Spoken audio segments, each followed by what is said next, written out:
Hi everybody, Dan Illman and Matt Bernier. Post positions have been drawn for the Grade 1 $9 million Pegasus World Cup Invitational. Our Pegasus World Cup coverage is presented by Lane's End. Let's take a look at the field in post position order with morning line odds attached. And Matt, there's been a lot said over many years at Gulfstream Park that the 1 1/8 on the dirt is really bad for outside drawn horses. I'm interested in your thoughts. Do you think that's overblown a little bit? There is a very short run to the first turn. Well, I mean, it's difficult for me to sit here and say that it's overblown because the statistics would suggest that it is a major problem. But I remember just a few years ago, I said with California Chrome, I can't use the outside draw as the excuse. Now, look, California Chrome clearly wasn't on his best that day, and I don't know if you really were able to gauge anything out of that. But having said all that, I don't know that if I was in this race, I would want to be breaking from the outside. I'd rather have a more sort of advantageous middle position. And unfortunately for Chad and Klarovich and company, they're in a little bit of a tough spot with a horse that on his best is absolutely out there on the lead. I think pattern recognition, if they're going to win this thing, I think you got to be aggressive. You mentioned some of the statistics since 2015, January 26, 2015 to present day. Posts 9 and out are 3 for 47. Since 2016, posts 6 and out are 6 for 96. Since 2017, posts 5 and out 4 for 86. The number 5, Accelerate, drew great. Post position 5, 9-5 on the morning line. And I really think that because the 12 pattern recognition, a speed horse mired all the way out in post position 12, might be affected by the short run to the first turn, I believe that the plan for Accelerate has changed a little bit. I think Joel Rosario is going to engage the number 3, City of Light, the inside speed early, sit off that horse and take a shot turning into the far turn, because you know something? He could turn this into a match race if he wants to.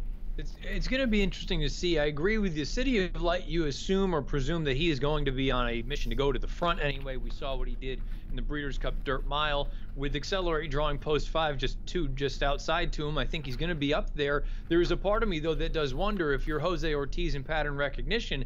I think the only way he can win this race is by trying to go and clear off to the front. And if that's the case, all of a sudden, would you almost be welcoming or encouraging the possibility of a 3-ply pace duel with arguably the 3 choices in this race? And if that's the case, I think everybody else coming from behind, they would be sitting there licking their chops. I think they would love that. Well, let's throw up the Timeform U.S. pace projector for the Pegasus World Cup. They believe the pace will be fast, as you note by that red bar. They have the 3 City of Light out there. They have the 12 pattern recognition sitting in second. I'm a little surprised that Accelerate's sort of in the third flight, but the great thing about Accelerate is that tactical speed. You can put him anywhere you want within the context of the race. I agree with you. I think pattern recognition, the 12, has to be on a dead send mission. I'm just not sure he's as fast as City of Light. If he is hell-bent on the lead, City of Light doesn't need it. He can sit back, take off that horse, and maybe sit second. That could help Accelerate, who's probably going to break, keep an eye to his left, keep an eye to his right. If pattern recognition isn't quick out of there, or if they try to take him back, he can get that spot in second. The interesting thing about a horse like City of Light to me is specifically this distance. At a 1 1/8, I know he has won at it in the past, but he was getting a little bit, I don't want to say short, but he was having Accelerate basically come back at him as that race at Oaklawn progressed. And now if there is a scenario where pattern recognition is just on an absolute send mission, and City of Light, who naturally is probably more talented and faster than pattern recognition, that still doesn't mean that you aren't going to take some heat early on. And if that's the case, does that end up making that final 16th of a mile for a horse like City of Light a real trouble, a real sort of hurdle for him to overcome? And if that's the case, does it set up for whether it's Accelerate, who is strictly the horse to beat in here, no question, or is it one of these other horses that they're not that far off from a speed figure standpoint? If the 3, 5, and 12 get hooked up early, you can make the argument that it really benefits the 1 Bravazzo, breaking from a really advantageous post position with good tactical speed, and the 6 Tom's d'Etat, who might not be as fast as some of these others consistently, but is in raging good form for a top trainer in Al Stall and has the tactical speed to sit the second flight. I think if you're the connections of the 1 and the 6, you're hoping for a little heat up front, but you're tactical enough to stay within range. Yeah, I agree with that from a race shape standpoint. I think it's going to be an interesting sort of situation from a gambling standpoint, because I think people look at Bravazzo and say, nice horse, an unlikely winner of this race, but he could certainly get a piece of this. I have a feeling Tom's d'Etat is going to be sort of the wise guy kind of horse because he has been very, very impressive visually. Now, from a speed figure standpoint, maybe he's not there just yet, but all indications are if he's coming into this race, and clearly he's been an ouchie horse, if he's here and they're ready to go, Al Stahl has talked very, very glowingly about the ability of this horse. He even brought up Blame's name. So we're talking about some pretty high, rarefied air. I think Tom's d'Etat is going to be a little bit of a wise guy horse in here. I'm not saying he can't win, but from a gambling standpoint, I almost wonder, does he become an underlay in a situation like this? Post positions won't matter for the 8 Gunnavera. We know where he's going to be in the early part of this race. It will be last or near the back of the pack, and he's just hoping for the fast pace that Timeform US expects, and then he's hoping for a clean trip. He doesn't want to go 8 wide on the turn, and he doesn't want to run up onto heels. He needs a clear path, but on his best day, given a fast pace, he can run these down.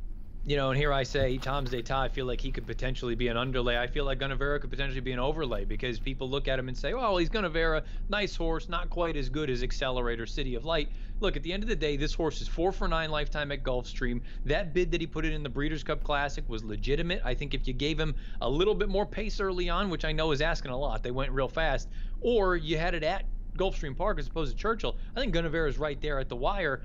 To me, he's the kind of horse that if this pace does materialize, he does have a big, big time chance to come and get this thing. From a post position standpoint, I think we would both agree that pattern recognition really took the worst of it from post position 12. There might be some distance questions already leading up to this race, and now he's going to have to be used very hard coming out of the gate to establish position. I think the number 10 Audible did not get a good post position. He's a horse that likes to stalk, and for able to get a forward position, he might be 3-4 wide going into the first turn. The 2 favorites, they have no excuses. City of Light, they wanted to be drawing inside. They wanted to be the inside speed. They've got it. And as for Accelerate, I think they love the fact that they're outside City of Light where they can keep an eye on them clear of traffic. Yeah, I really think the only connections that can really gripe about the position, and I'm not even going to include Audible, I'm going to say is pattern recognition just because of that running style, where at least some of these other horses, look, we've talked about it with Audible. You're right. I think in an ideal world, they'd like to be in this sort of that 2 or 3 lengths off of it situation, but he has come from farther back in the past. And on the flip side, your 2 main players in here, City of Light and Accelerate, they drew about as beautifully as you could ask. Gunnavera, you know where he's going to be doing his running. A horse like Seeking the Soul, I guess, is a little bit intriguing as far as running style. He can be a little bit closer, doesn't have to be a true one-run closer, although I think they will come from way out of it. And other than that, Bravazzo, save ground on the inside. I don't think anybody can really complain with the exception of Chad's horse. Accelerate and City of Light will end their careers in the Pegasus World Cup and then head on over to Lane's End to begin their stud career in 2019. Our coverage of the Pegasus World Cup presented by Lane's End. And stay tuned for the rest of the week on DRFTV. We're going to have lots more Pegasus World Cup previews, analysis, and tons more, so stay with us.